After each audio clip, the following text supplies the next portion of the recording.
I want to speak today about first things first. The start of a new year is a time for lots of people, lots of us, to kind of look at our lives and look at what we want to change. And I've noticed that because I go to a little gym, and I was going to the gym before Christmas. There was no one there.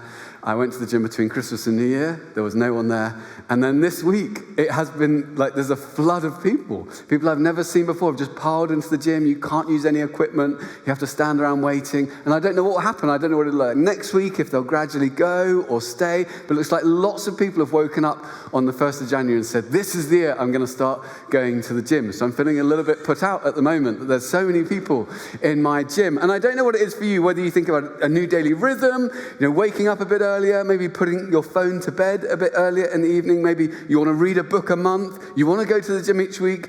Maybe, there's something else for you. And some people don't like the idea of New Year's resolutions. I remember having a conversation with one of those people who is probably more of a glass half empty kind of person. And I said, have you got a New Year's resolution? He said, why would I allow something as arbitrary as a turning of the date in the calendar to determine the optimum moment for me to make a major life decision?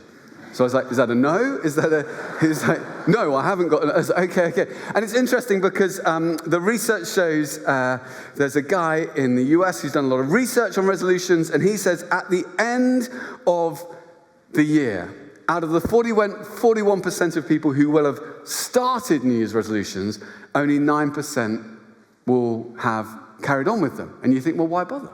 9%, it's not very high odds. But then interestingly, he also said this, after 6 months, 46% of people who started a New Year's resolution at the start of the year are still going with it.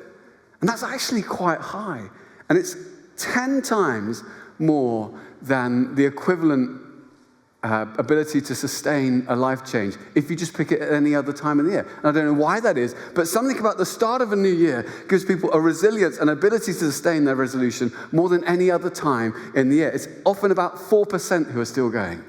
If you just pick a random day on which to change your life or start something new. So I'm like, okay, so 10 times more likely to succeed if I do it now. I'm going to do it now. And I'm going to try and catch that wave. And you might be thinking, well, I've already missed out. It's too late. But don't worry, you've missed out the new year here. But actually, if you're in the Orthodox Church, the new year is this coming Saturday. So we can jump on that. And that can be, so this coming Saturday can be the day you put things in. Chinese New Year or Lunar New Year is 2 weeks on Sunday. So you've got bags of time to come up with a new resolution, and you're not too late. Starting resolutions now can have a really big impact, a disproportionate impact on whether you're likely to keep going. So what's going to make the difference this year? What should our focus be? When there's so many priorities, so many hopes, so many distractions, so many things you might long to see come to pass in your life. What's going to help you get there? What are the resolutions that you might put in place? The word resolution just means to break something down into smaller parts so that you might see it come to pass. And in a very similar way, Jesus was approached by the Pharisees in this passage, and he was asked the question, what is the most important command? All the stuff we see in the scriptures, all the instruction God has given to us, what is the highest priority, the focus of our lives? And Jesus answers, and he says, love the Lord your God with all your heart, your soul, your mind. In another part, he says, strength. Love the Lord your God with all your heart, soul, mind, and strength. That's the first and greatest commandment. And the second is likewise, love your neighbor as yourself. Jesus, who is with the Father before all time.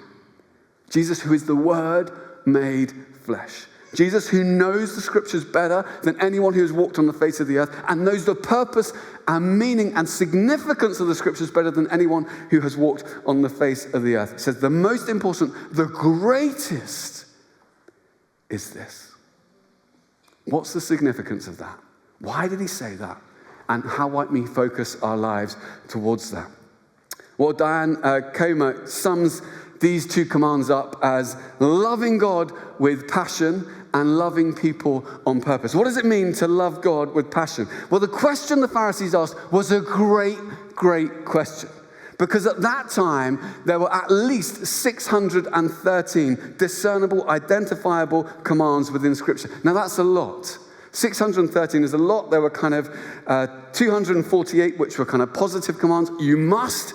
And then there were 365, which are prohibitions. You must not. So there's a prohibition for every day of the year. You could say, I'm not going to do something this day. 365 of them. Now, 613 discernible laws. That's a lot to remember. If someone said to you, which of the 613 discernible laws in the Old Testament are you struggling with today? What would you say? You think it's hard having 10 commandments. Could you remember 613? Even if you could remember them, and there were probably a few people who could, how would you ever fulfill them? How would you live them out? Very, very difficult thing to do. And so the religious leaders approached these in different ways. The Pharisees, slightly more technical, slightly more committed to the details. They wanted a kind of an order of priority. We want to follow each and every one, but which ones, Jesus, do you say are the absolute deal breakers, the most important? Probably adultery, that's probably up near the top. Honoring your father and mother, maybe that's the most important. But give us a grading. And they were laying a bit of a trap because of the 613, if you say, well, it's this, why not that? If it's this, is it really more important than this? And then you had the Sadducees who'd just been chatting to Jesus, and they don't even think there's going to be a resurrection. So for them, it's a bit more relativistic. It's all relative. Don't get too hung up on it all. We're all going to die. So just focus maybe on a couple more of the kind of socially important ones. Unjust business practices. Things like that. And Jesus responds in a way that is completely brilliant. Because he could have said, oh, well, it's only this command. Or out of all of them, it's just these 3 or 4 that are important. Or he could have said, don't worry about any of them. Just try and be kind. Try and live a good life. But what he actually says is that everything you have in the law and the prophets, the instruction of God, God's guidance and commandment on how to live is held up, is supported by these 2 commandments. And so we're going to see how this works. So Didier and Danny are going to come and be my little assistants. Come. So Danny, do you want to go over there? Didier, come over here. Brilliant. So fantastic. Just roll it out. Come, guys. Bit further. So this is not, that's enough. Brilliant. Come. Come this way, Didier. Come this way. Well done. Keep going, Danny. Keep going. Well done. So this is obviously not all the law and the prophets. I don't really think that's all of it. It's just what I had the time to write last night. But Jesus could have come along when he said, okay, this is important. Don't worry about that. Don't stress about that. That's very old school. It's kind of a bit passé. He could have said that, and that would have been fine. He could have come along and said, oh, yeah, it's all relative. Don't stress. Just old words. But what he actually says is all the law and all the prophets, all the instruction of God is held up by 2 things, 2 commandments, absolutely essential. Didier, love the Lord your God with all your heart, all your mind, your soul, and your strength. That's Didier. I think Didier models that quite well, don't you think? The first and greatest commandment, modeling Didier. Cheer for Didier. It's hanging on you, Didier. You can't let go. And then Danny, love your neighbor as yourself. Very important. Bit taller than Didier, but not greater than Didier, just like Didier. And so round of applause to Danny there on that side. And all of it hangs on those 2 commandments. It's impossible for it to be held up without those 2 commandments. If you're trying to live a life in accordance with the Torah, in accordance with God's instruction, you will fail, completely fail, have no hope without loving the Lord your God with all your heart, mind, soul, and strength, and loving your neighbor and yourself, because they support it. They give structure to it. They hold it up. They pin it up. They're the purpose and the foundation and the pillars of everything God is calling us to do. Jesus says it hangs on the strength of these 2 commandments. Give a round of applause for Didier and Danny.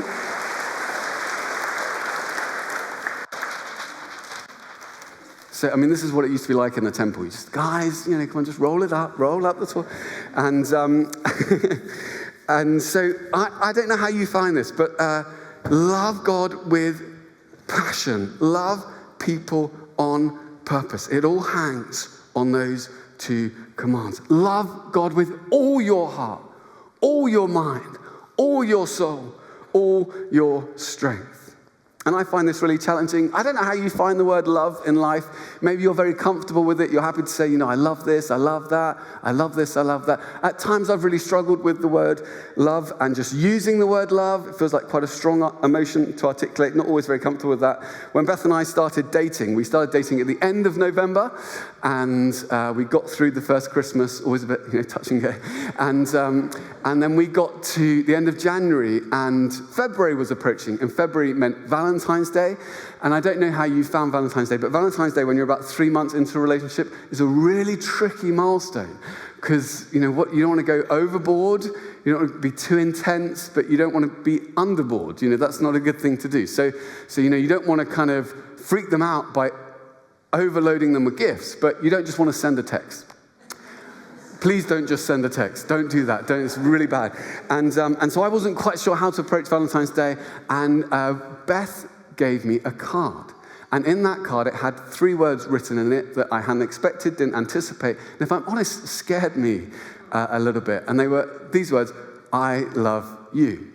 3 months in, I love you. And I was like, whoa, we're in a situation now. Because I don't know how you've experienced it in life, but once someone says, I love you, there's kind of an expectation that you might respond in some way, like a reciprocal invitation. If someone says, I love you, it's weird if you just say, thanks.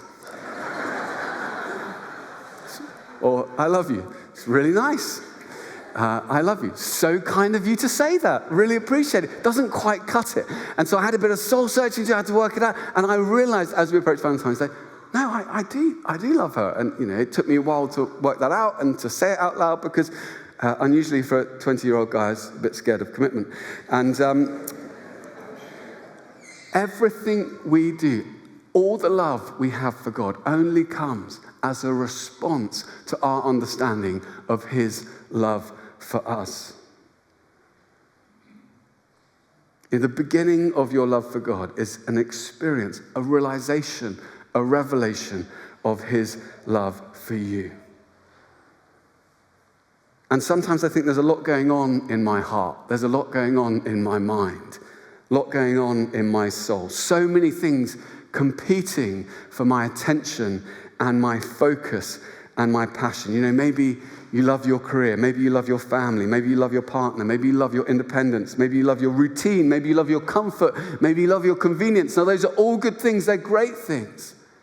But it's very easy for good things to slightly get in the way of the best thing. And I was thinking this week, if I'm honest with myself, if I'm aiming for all my heart, where am I at today? What percentage am I operating at today? So say if we did a kind of heart-o-meter, little heart here, and we were trying to work it out, where am I at today? So, maybe you're doing brilliantly. Maybe you're like, I'm nailing this thing called faith. And so you're like, I love God with all my heart. I've tattooed his name on my chest. I actually had his name tattooed on my chest over Christmas. I spent 3 weeks over Christmas, in the hills, just worshiping and praising God on my own in the cold, just to keep my focus really good on God. So you would say, you'd like to say you're 100%, but actually no one wants to be that boastful. So you'd say, I'm 99%. Thank you very much, Steve. And so you're kind of there, you're 99%. Maybe it's like your first or second time in church today. Maybe you came to the carols. Maybe if you're honest, you're like, I hadn't even thought about the idea that you might love God. To be honest, before December, I didn't even know God existed. So I think if I was honest about it, I'm like 5%. So maybe you're like 5% of your heart here. Maybe you're like 60%. Maybe you're like, I like God. But if I'm honest, I never really think that much about loving God. If I'm honest about my emotions, I think what I feel is more kind of like admiration for God. Like, I admire him. He's got good qualities. He's a great person. And I never really think about that admiration becoming love. So I'm at like 60%. Maybe you would say, I'm kind of 50-50, like I'm down the middle. On my good days, I think God's great. On my bad days, not so much. And you're kind of 50-50. Maybe you've had a really, really tough year. And you've experienced disappointment, maybe some loss, maybe some wounds, and you're like, if I'm honest, I'm 20 to 30% because I'm finding it a bit hard at the moment even to trust God, and it seems like a stretch to say, I love him. And it's good to be honest with ourselves. I mean, God's not shocked. He knows. I mean, it's not like, you sing those songs and you're 20%? What? He's not surprised. Where do you think you're at if we're looking to love the Lord our God with all our heart? I was thinking about this, and I was thinking, well, sometimes I just need a bit of a jump start. My heart needs a bit of a reminder. There's so many different things crowding out space. So I was thinking this week, why do I love God? Well, before I did anything worthy of love, he loved me. He's rescued me. Sometimes I take that for granted, but he has. God doesn't give up on me, even when I give up on myself. He's got good purposes for my life, even when I feel a bit lost and a bit confused. He doesn't let go of me, and he's seen me through some dark nights and some stormy days. With God, each new day is filled with limitless possibility. He's forgiven me my sin, and I can experience the breathless wonder of forgiveness each new day. He was willing to bear any cost, pay any price, bear any burden to win me. He doesn't just save me, but he wants me to play a part in his purposes to transform that world. That's a wonderful thing. He heals, he restores. He's protected my very life at times. I have no doubt about that. He's a God of justice and love. He cares for the least and the last and the lost. And to see his majesty is to experience his mercy. He confounds the powerful. He comforts the weak. His ways are higher and better than my ways. So even when I don't understand what is happening, I can trust his goodness. His love endures forever. And what he's taken hold of, he ain't letting go of. He's patient. He listens. He draws close. And he is especially close to the broken-hearted. Sometimes you just have to take a moment and remind your heart why you might love God. And then how do you do it? How do you help that love grow in your heart? Well, I'd really encourage you this year to come up with some ideas of how you might do that. You've got this week or this day, you've got one of these on your chair. It's just some rhythms you might commit to this year. In 2023, these are the rhythms I want to put in place to help love grow in my heart, to help me love the Lord my God with all my heart, soul, mind, and strength, love my neighbor as myself. And I was just scribbling down some ideas this week for what I might put in place in my life. So these might not be relevant for you, but they're relevant for me. First, scripture before screens. I love this phone a little bit too much. Have a kind of complicated relationship with my iPhone. And what I find is if I often read the Bible on my iPhone, that's great. But I find once I turn it on, I kind of get diverted into the news and emails and WhatsApp and Instagram and all these other things. So I think, I'm not going to turn you on until I've actually read the Bible. So scripture before screens, that's an important one for me. Maybe this year I want to pray more than I scroll. I kind of got into this bad habit at the end of the day of what they call doom scrolling, and just looking at information and just kind of surfing and just looking at everything that's happening in the world and thinking, oh, that's bad, that's even worse, that's even worse.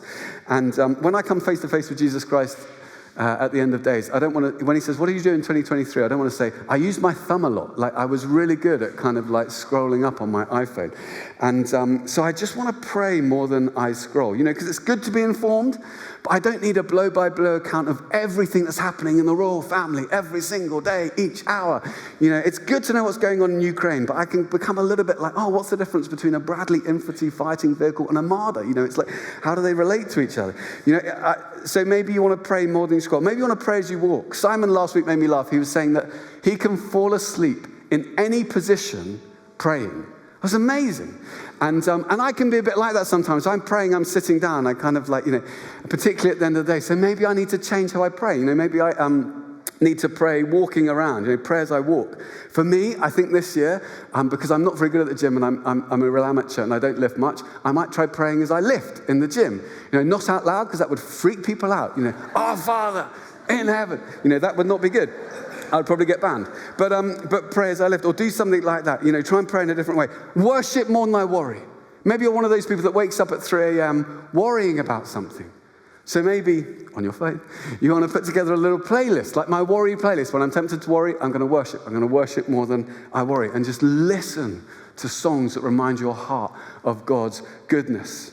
Maybe, for me, I want to secure my Sabbath. I'm terrible at taking time off. It's one of my real faults.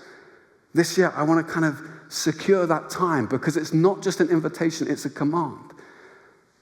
And the Sabbath is based on the principle that God can do more through you in 6 days than you can do on your own in 7.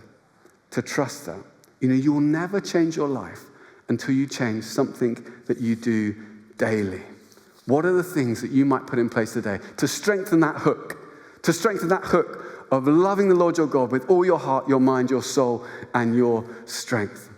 But then the second thing is loving our neighbor as ourselves, loving people on purpose.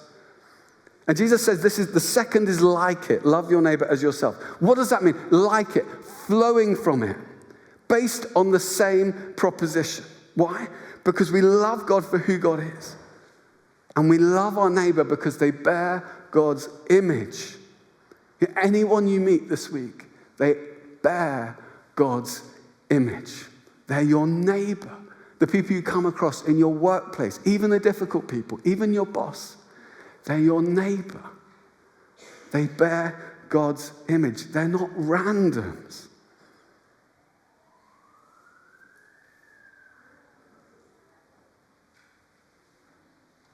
You have an opportunity to step out towards those in your workplaces, your schools, your business, your university, and show them that love this year. But it doesn't just happen on accident. That's what I find. It helps to have some resolutions to help you do this. And I haven't always found this easy. It's interesting, it has to be a command. And these things, you'd think if they were obvious, they were so easy, God wouldn't have to command us to do them. But they're a command. And interpersonal relationships seem to be so important to Jesus. It's almost like he thinks that how we treat each other is disproportionately significant in revealing how we actually honestly relate to God. Because how we treat other people is like an outward and visible sign of whether God's love has actually gripped our hearts. And I found this difficult at times. I remember when I was working kind of 70 to 80-hour weeks in my 20s. It was full on. I didn't have much capacity. And I'd go to church. And I didn't really want to be involved. Like church, I thought of as like me time. Like I'm working flat out 6 days a week on Sundays. I just want to go to church. Don't want to speak to any difficult people. Don't want to be committed to anything. Just want to turn up. It's me and God. And just kind of, that's quite my little sanctuary time in the week. And the church was, in a very diverse area and in the middle of quite a rough area. And so I remember, over coffee one day, this guy came up to me and I was saying hi. He said, "What do you do?" And I said, "Actually, I work as a barrister." He said, "Oh, I need a barrister." And I said, "Oh, no, actually, I'm a criminal barrister, so I defend people accused of crimes." He said, "That's what I need." And I was like, "Oh," I said, "Oh, well, I only tend to represent people when it gets really serious." He said, "Yeah, that's are you free next week?" I was like, "Oh," and I was like, "I've got a problem here. This is all a bit close to home." So I said, "Well, actually, I'm very junior. I've only been qualified 2 years." So he said, "I'll get you while you're cheap." I was like, "Oh no!" So I was like, I did not expect to be touting for business at the back of church, and I was thinking, this is just not great. It's too complicated. And then, to my surprise, they came up. The people in the church said to me, "Oh, Steve, could you help lead the coffee team on a Sunday?" And I was like, "I am a barrister, not a barista. I do not want 6 days a week to be working as a barrister and then on Sundays to be working as a barista. This is my only day off." But I just couldn't think of what to say. So I said, "Okay." And then the next week, I'm there trying to get this coffee machine to work, trying to get the cups and trying to get it to work. What am I doing? My absolute shock was that over the following 6 or 7 weeks, something happened in my heart. I found that I loved God more because I was making these people coffee. And I found I loved the people more. I got really excited about it. As they came in, I'd be like, I can give that person a coffee, make their morning a bit nicer. I look forward to meeting them. I said to the pastors, we need a new coffee machine. It's not good enough coffee. These are like the gathered saints, the people of God coming to worship. We need the best coffee in the whole area. I was like, let's get a better team. Let's get a better structure. Let's do it better. Because my heart was growing with love for those who are around me. C.S. Lewis said, don't waste time asking yourself, do I love my neighbors? Just treat them as if you love them. And then the love in your heart will grow. And that is what I have found over the years, stepping out. And I don't know what it is for you. I love that this is a church that has a vision to be like the most welcoming place. You can turn up here and be welcomed wherever you're coming from, however difficult your life has been. Whether you're very successful or you're hanging on by your fingertips, whether you've known God all your life or you still are not even sure who he is. I love the fact that we welcome people who are recovering from addiction, who have just been released from prison, who are trying to rebuild their lives. I love the fact that we have a vision to reach out to those in our workplaces and show God's love to them by the way we treat them. Sometimes it's just asking someone how they're doing and waiting to hear the answer. Buying someone a coffee, stepping out, joining a team, volunteering to support those in our ACT community, caring for the most vulnerable in our city. Lots of different ways we can do that this year. But I wonder what it might look like for you to step out and show love for your neighbor. Sometimes one of the best ways to love your neighbor is to invite them to encounter Jesus. It's one of the reasons we run Alpha here, is because we just want to give people a really relaxed, easy space to explore faith. Great food, interesting talk, great conversation, what's not to love? Think of the people who are around you now, people who are in proximity to you, wherever you are. And all it takes is like a text message. And you can say, come and see. That's showing love for them. Sometimes we take for granted what we've got. People are looking for peace. They're looking for hope. They're looking for joy. They're looking for a way through the complexity in our world. And we have the best news in the world. So how would you love your neighbors yourself? I was writing some of these down. Be generous. It's such a simple principle, but you might want to be generous this year. You might want another commitment you might want to make, looking for those on the margins. Looking for those who are a bit left out and coming alongside them. Welcoming newcomers. Welcoming newcomers in church, such an important thing. I still remember Beth and I turned up in a new city. We went to a church. We were so nervous. We didn't know what we're stepping into. This family came up to us and they said, you okay? Yeah. You new? Yeah. Oh, it's great to meet you. They chatted to us for 5 minutes. Then they said, what are you doing now after the service? We said, we don't know. We're new. And they said, would you like to come for Chinese food with us? Chinese food is my love language. I was like, yes, we would like to. They're still friends now. It's 20 years ago. Buy someone Chinese food. Show them love. Welcoming newcomers in the workplace. Being kind at the workplace. Look out for the person who's starting a new position in your company or in your business. Remember once I worked for a company where when someone new started, they would put a sign on the printer photocopier which said, this is a voice-activated machine, but the microphone is not very good, so you have to shout. So people would come up and say, 2 copies, please. The poor new person. And they were like, everyone would be kind of, 2 copies, please. That's not kind. Funny, very funny, but not kind. Being kind to the new person, coming alongside them, inviting people, committing to joining a team, praying for those in proximity, your family, your friends, your colleagues, loving those you find difficult and might disagree with. Loving your neighbor doesn't mean you have to agree with everything in their life. Doesn't mean you have to approve of everything in their life. Jesus loved us while we were still sinners, while we were still his enemies, and yet he made us his neighbors. Think what would happen this year in our church, in our lives, in our families, in our friendships, if we just made 4 commitments and we lived by them. Not every day. We're not going to get it right every day. But we said, no, what we're going to do is we want to love God with all our hearts, mind, soul, and strength. And we're going to go after that this year. And we're going to love our neighbors as ourselves. We're going to go after that this year. Think of the difference that would make in our church. Think of the difference that would make in our relationships, our homes, our schools, our businesses, our communities. What I love about this is that Jesus didn't just say this, he lived it. He lived a life of worship and devotion and obedience to his Father.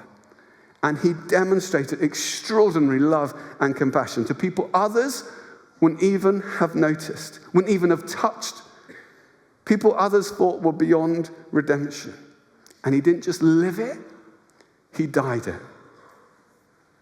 He was obedient to death, even death on a cross. And in his death, he demonstrated that he loved the Lord. He loved his Father with all his heart, with all his mind, with all his soul, and with all his strength. That vertical dimension of the cross. And that he loved his neighbors as himself. He reached out his arms wide on the cross and made you and made me his neighbors and gave himself for his neighbors, for you and for me. If you ever find it hard to remember this, you've got two lines.